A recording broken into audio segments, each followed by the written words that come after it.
In this video, I will show you exactly how to grow big, juicy watermelons in your garden step by step. You'll see everything from selecting the best seeds all the way to harvesting large, ripe melons that fill your carts. So make sure to watch until the end because each step is crucial for success. Raised beds are an excellent choice when it comes to cultivating watermelons due to their numerous benefits. Planting your watermelon seeds too deeply can be detrimental to their growth. Watermelons love a good drink, but it's important not to overdo it. Overwatering can lead to root rot and other problems, so it's important to find the right balance. Too much fertilizer can actually burn the roots and harm your plants. Generally, watermelons need about an inch of water per week. However, this amount can vary depending on factors such as the weather and the size of your plants. One effective approach is to introduce beneficial insects such as ladybugs and lacewings, which feed on many common garden pests. Another method is to use insecticidal soap,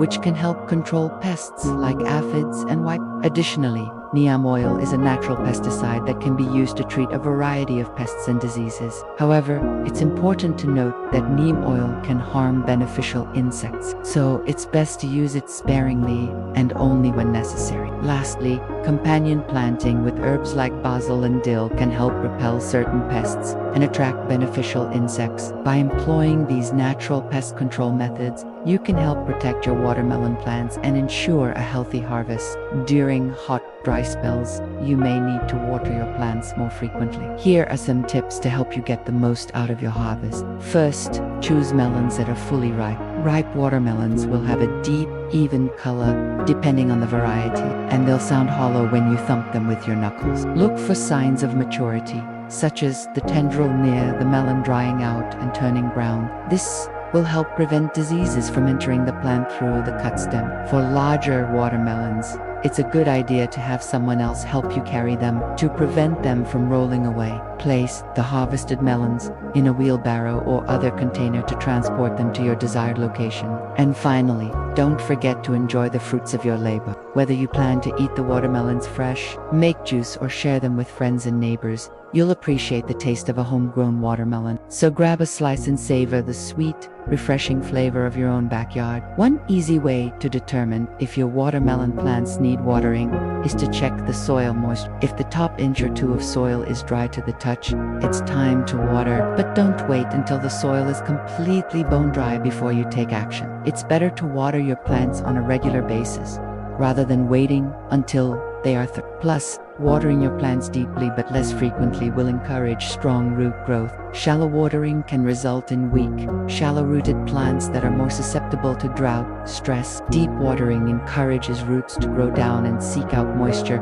resulting in stronger, more resilient plants. The ideal depth for planting watermelon seeds is no deeper than 1 inch. Mulch helps conserve soil moisture, suppress weeds, and regulate soil temperature. To apply mulch around your watermelon plants, create a layer that is 2 to 3 inches thick and extend it 12 to 18 inches away from the stem. This will help block sunlight from reaching the soil surface, which can help prevent weeds from You can use various materials for mulch, such as straw, wood chips, or shredded leaves. Just make sure to avoid using plastic or metal, which can harm the soil and plant. Additionally, it's important to check the mulch occasionally and replenish as needed. As the mulch breaks down over time, it will need to be replaced to maintain its effectiveness. By taking these simple steps, you can help control weeds and create an optimal growing environment for your watermelon plants. If planted too deeply, the seeds may not germinate properly or the seedlings may emerge but fail to thrive. To avoid this,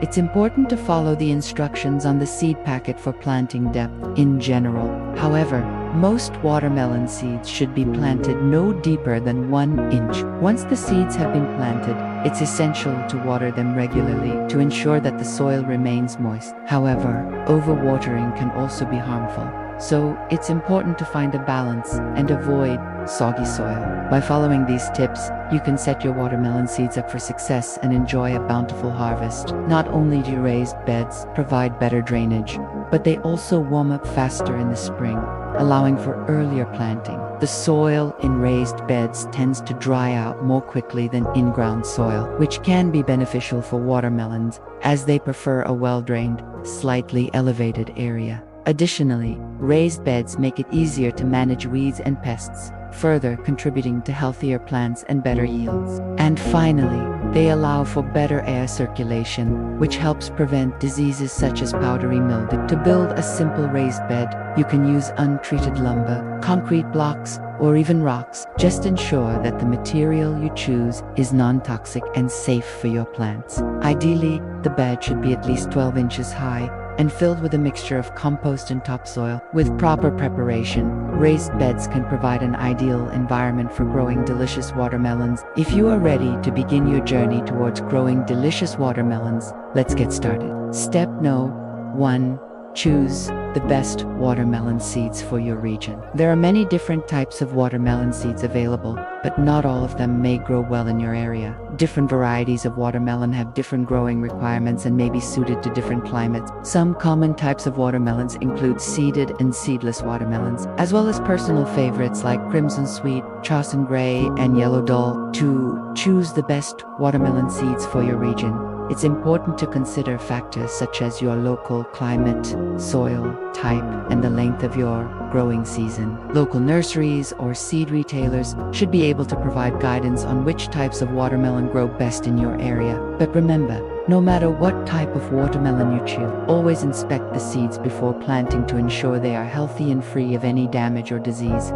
This will help ensure a successful harvest. Step number 2. Loosen the soil and raise your garden beds. Step 3. Sow the seeds at the right depth. Step number 4. Water your watermelon plants to keep the soil moist. Step No.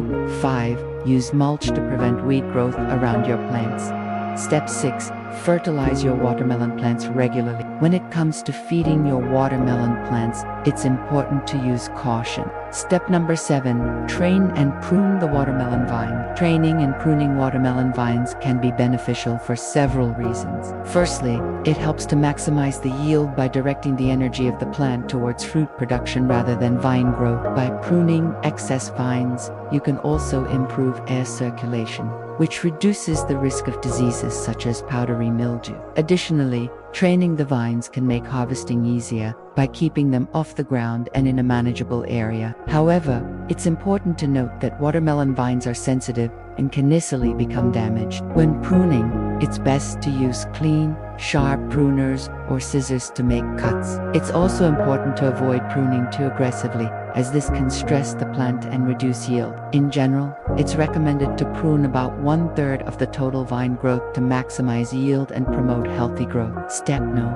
8. Hand-pollinate the flowers to ensure fruit development. Watermelon plants typically self-pollinate, but sometimes the pollen doesn't reach the stigma of the flower. This can be due to various factors such as heavy rain or a lack of pollinators in the area. In these cases, hand pollination may be necessary to ensure fruit development. To hand pollinate watermelon flowers, simply take a small paintbrush or cotton swab and gently brush it against the anthers of the flower to collect pollen. Then, using the same brush or swab, gently rub it against the stigma of another flower. This process should be repeated for each flower on the plant. It's important to perform hand pollination early in the morning when the flowers are fully open and the pollen is fresh. Additionally, it's helpful to wear gloves while pollinating to avoid damaging the flowers or contaminating the pollen. While hand pollination may seem like an extra step, it can be crucial for ensuring a successful harvest of watermelon. Step number 9.